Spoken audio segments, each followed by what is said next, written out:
Kalau sudah hijrah, tobat, ngaji, sholat, puasa, lalu dunia ditinggalkan. Dunia ini hanya melalaikan saja. Ini pemahaman yang tidak benar. Karena kalau umat Islam ini, kalau sudah ngaji, kalau sudah tobat, sudah hijrah, sudah puasa, lalu meninggalkan dunia, dunia ini akan diambil oleh orang yang zalim, aniaya, tidak mengenal Allah. Makanya dalam Al-Quran diceritakan tentang Nabi yang punya kekuasaan. Nabi apa itu? Nabi Sulaiman alaihissalam mewarisi kekuasaan bapaknya. Nabi Daud alaihissalam. Ada juga Nabi itu yang kaya raya. Sampai kekayaannya, kekuasaan. Nabi Sulaiman, Nabi Daud berkuasa, kaya raya. Dan Nabi Yusuf alaihissalam pernah menjabat sebagai perbendaharaan Mesir. Luar biasa. Jadi kalau ada orang mengatakan berislam, susah, melarat, ini tidak mengerti ajaran Islam. Makanya ketika kita keluar masjid, doanya apa? Allahumma inni as'aluka min fadlik. Berikanlah aku rezekimu. Sesuai dengan firman Allah ketika kita keluar masjid. A'udzubillahi minasyaitonirrajim. Idza qadaitumus shalah. Kalau kamu sudah melaksanakan salat, idza qudiyatis shalah, kalau salat sudah dilaksanakan, fantashiru fil ard. Bertebaranlah di atas muka bumi, wabtaghu min fadlillah. Carilah karunia Allah. Silakan. Ketika Nabi SAW menjenguk ada seorang sahabat yang sakit. Anaknya tunggal seorang perempuan semata wayang. Suaminya juga mampu. Kata orang yang sakit itu, ambillah semua hartaku ini untuk Islam. Kata Nabi, tidak boleh. Kalau tidak mau terima semua, setengah aja ya Rasulullah. Asyatru. Kata Nabi, setengah pun aku tidak mau terima. Kalau begitu, as-sulusu, sepertiga. Kata Nabi, as-sulusu kasir, sepertiga itu pun banyak.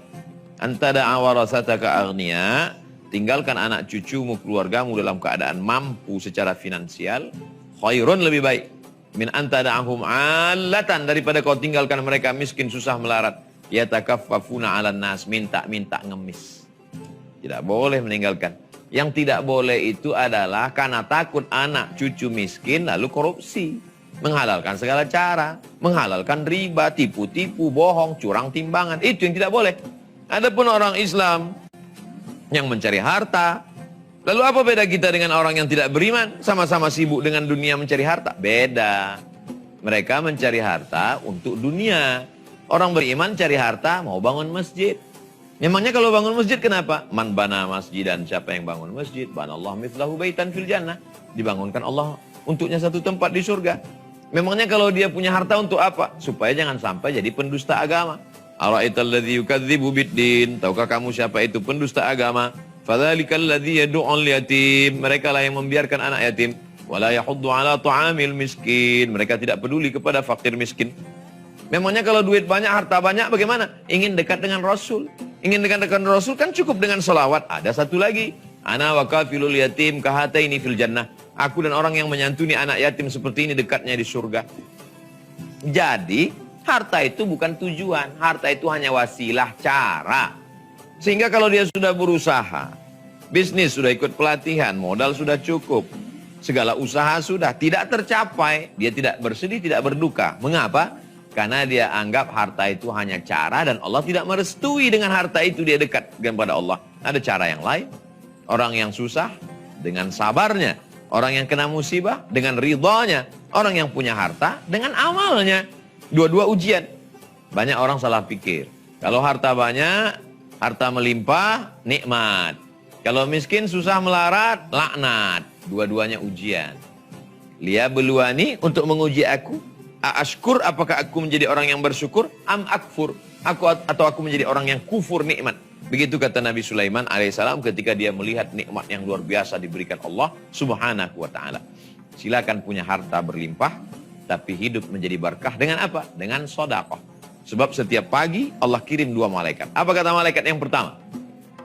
Allahumma a'ti munfiqan khalafa. Orang yang bersedekah berilah dia ganti. Lalu malaikat yang satu lagi berdoa juga kepada Allah. Allahumma a'ti mumsikan talafa. Orang yang tidak mau bersedekah berilah dia kebinasaan. Nggak benar itu doanya Ustadz. Mereka tidak bersedekah, buktinya rezekinya lancar, umurnya panjang, badannya sehat. Kebinasaan bukan di sana. Kebinasaan jauh hatinya dari masjid. Jauh hatinya dari peduli pada fakir miskin. Jauh hatinya dari khusyuk. Ini bukan nikmat, ini azab berbaju nikmat. Maka kita merenung sejenak. Ini hartaku yang banyak ini kira-kira mendekatkan aku ke masjid atau justru menjauhkan aku?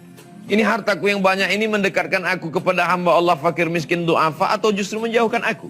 Kalau dengan hartamu banyak kau bangun masjid, hartamu banyak kau buatkan TK gratis tahfiz Quran, hartamu banyak kau dekatkan anak yatim fakir miskin, sekolahkan dia, maka sesungguhnya dia adalah sebab-sebab turunnya rahmat dan barokah. Ingat, harta titipan Allah, tidak ada yang kekal abadi.